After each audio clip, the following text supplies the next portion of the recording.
Angel Reese's future in the WNBA is at a turning point, and if you thought her rookie season was dramatic, get ready, the next chapter is about to get even wilder. ESPN just dropped some big updates on her career, sparking intense reactions across the basketball community. Reese entered the league with unmatched energy, confidence, and talent, but now her future is facing tough questions for months. Fans have closely followed the brewing rivalry between Angel Reese and Caitlin Clark, a showdown the WNBA itself has embraced as one of its biggest storylines. Both players have huge potential, but ESPN's latest report has added a new twist to this narrative. Known for speaking her mind, Reese is now facing her career's biggest challenge. Will she prove her critics wrong, or is her WNBA dream slipping away just when it seemed Reese was poised to become a top star? This news arrives, shaking up the basketball world. Her performance, leadership, and growth in the league are all now under a critical lens. Can Reese turn things around and silence the doubters? Or is her hype starting to fade? Before we dive deeper into the juicy details, do yourself a favor, like and subscribe to the channel. You won't want to miss what's coming next. ESPN's revelations could completely change your perspective on Angel Reese. I think the biggest thing she should focus on is just finishing around the rim. That is something where maybe her rebounds will be halved. However, she will still make such an impact. Now, let's talk about her shooting, where things start to get a bit rocky. Despite spending so much time near the basket, shooting only 39% is a concerning stat. It suggests inconsistency, low efficiency, and missed opportunities in the WNBA, where even small margins can decide a game. Those missed shots quickly add up. Angel Reese shot 39% from the field, and she took 90% of her shots from inside 8 feet. For a player like Reese, who plays so close to the basket, you'd expect her field goal percentage to be higher. Typically, players in her position go for layups or dunks, high percentage shots that usually go in, but this wasn't the case for Reese. She frequently missed shots that should have been easy finishes. Here's where it gets tricky. When you look at Caitlin Clark, who's consistently hitting deep three-pointers with better shooting efficiency, struggles under the basket stand out even more. When Clark can send shots from a distance with ease, it raises questions about what's going wrong for Reese. Now, it's fair to say everyone misses shots. Basketball isn't a game of perfection, but for Reese, this wasn't just about a few missed attempts. It became a recurring issue, especially in those critical moments when her team needed her most. She often rebounded her own missed shots, but there's something awkward about that. Is it a sign of her hustle, or does it point to inefficiency?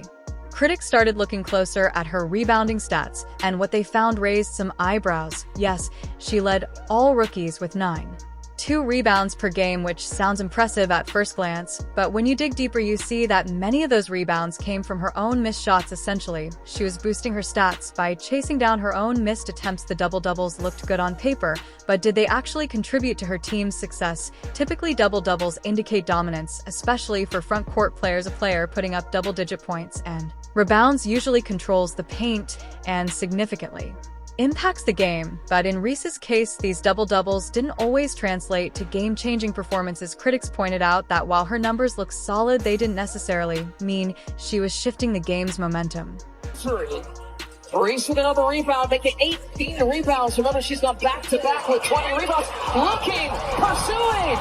Once again, Reese with the tip, another chance. Reese trying to put it back. ESPN analyst didn't hold back, poking fun at Reese's habit of rebounding her own missed shots, jokingly calling her the player who boosts her stats off her own mistakes. While harsh, it resonated with those questioning the true value of her numbers. Fans celebrated her double-doubles, but experts were less impressed. They weren't just asking how many rebounds she got, they wanted to know how many came from her own missed attempts. Meanwhile, Caitlin Clark was putting up triple-doubles, showing clinical precision with every shot. Clark's performance was efficient, impactful, and most importantly led to wins. Comparing Clark's stats to Reese's makes the difference clear. Clark was leading her team, hitting clutch shots, and carrying herself with a calm confidence. Reese, however, often missed those critical opportunities, leaving fans to question her ability to step up in high-press moments. This highlights one of Reese's biggest challenges. When the pressure was on, she didn't consistently deliver in high-stakes games where her team needed her most. Reese often came up short. For young players, these are defining moments. Regular season games matter,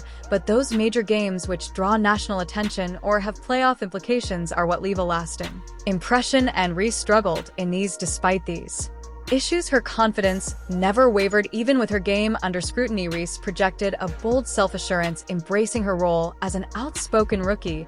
She insisted she was the main reason fans tuned into WNBA games, seeing herself not just as another player, but as the main attraction. But in reality, the story was telling itself differently.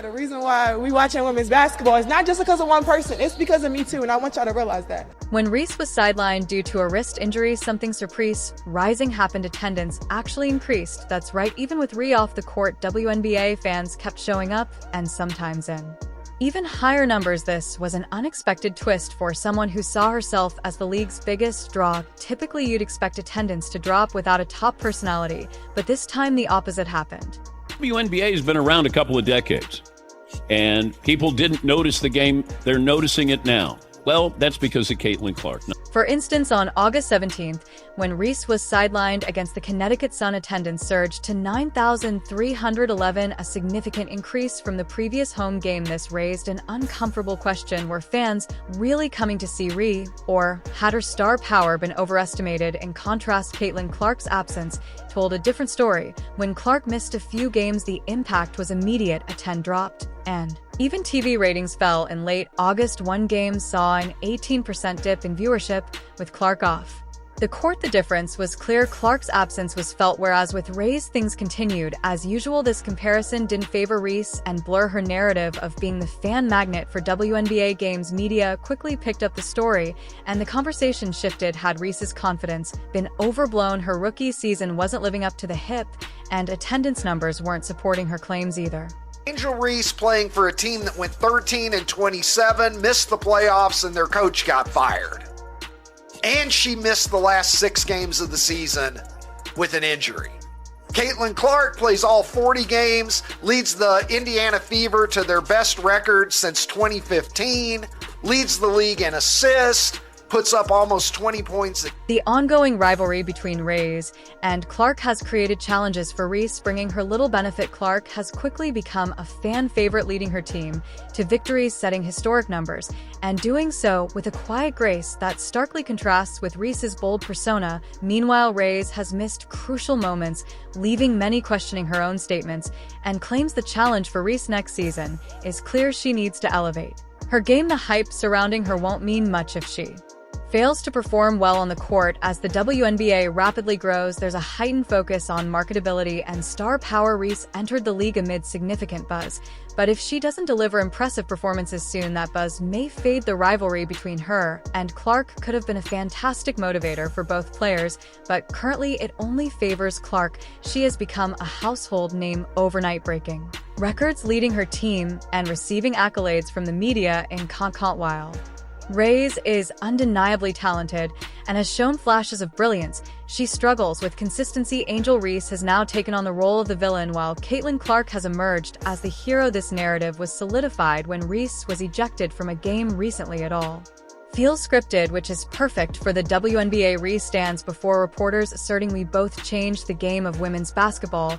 And it's not just Caitlin Clark. "I was part of in the national championship game 2 years ago, and that will continue." While I appreciate her sentiments, I must disagree. The spotlight is primarily on Clark rather than on Angel Reese. Still, I find it interesting that Reese is trying to embrace the villain role only to be ejected from the game. Fans are watching, and the divide is growing. Reese has adopted the villain persona, embracing the idea that she's the player people love to hate. However, it's important to remember that the villain's role can be a double-edged sword. Position high. If she wants to embrace the villain role, she needs to be winning. LeBron James, for instance, has faced a lot of criticism in his career, but he silences everyone with his performance. Right now, Reese isn't delivering that kind of performance. Her attempts to be the villain often come off as forced and desperate. She has made some digs at Clark, but they don't hold much weight because Clark is too busy breaking records to respond. While Clark is focused on a straightforward, drama-free approach to her scent in the league, Reese seems tangled in trying to control her narrative.